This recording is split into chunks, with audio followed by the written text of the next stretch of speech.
Sometimes I think we do stuff just because it feels good at the moment, you know?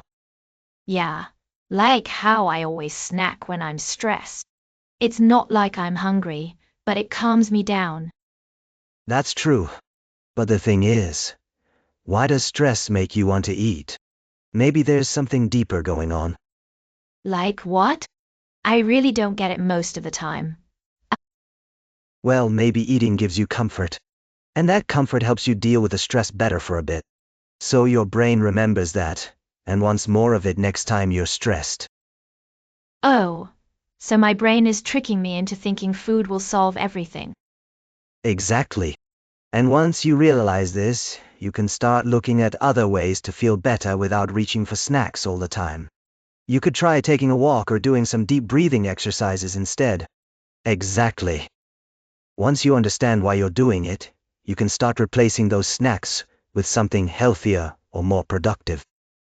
For example, if you feel the urge to snack when stressed, maybe try taking a short walk or doing some stretching. That sounds doable.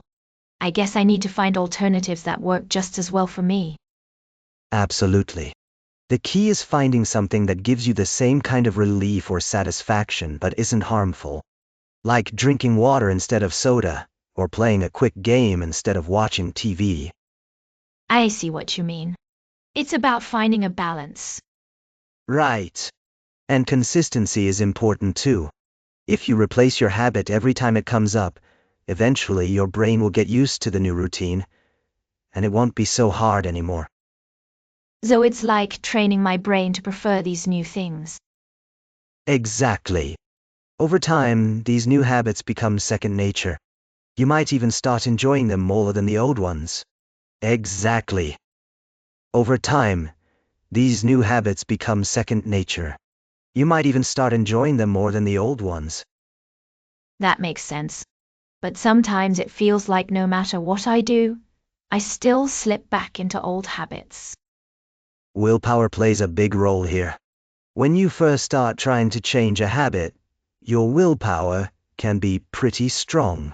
But over time it can get tired, especially if you have a lot of other things going on. Yeah, I noticed that. Some days are easier than others. Definitely. One strategy is to set small goals and build from there. Each little success builds up your confidence and makes it easier to keep going. That sounds helpful. So it's not just about pushing through, but also about building up gradually. Exactly.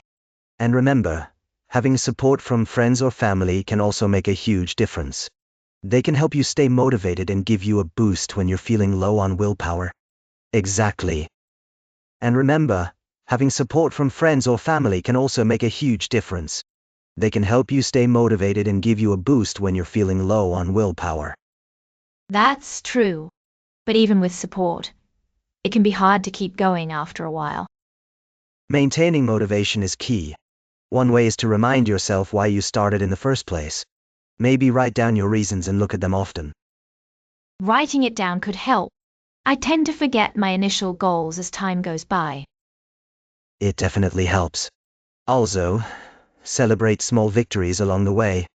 Every step forward is worth acknowledging.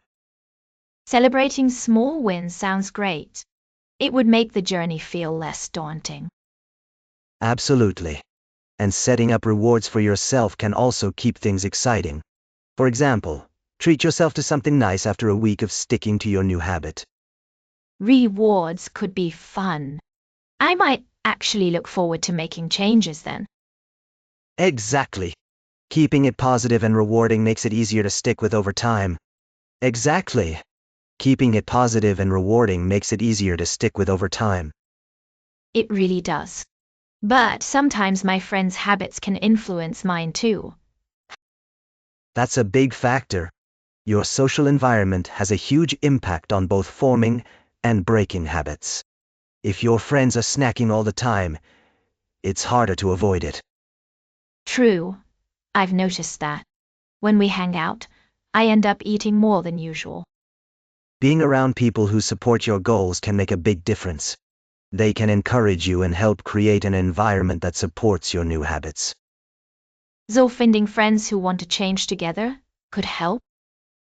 Definitely. Or even just having one supportive friend can make a huge difference. Plus, if you're in a group where everyone is trying to improve, it feels less like you're doing it alone. That makes sense. Maybe I should talk to some of my friends about joining me. A good idea. And remember, sometimes changing where you spend your time can also help.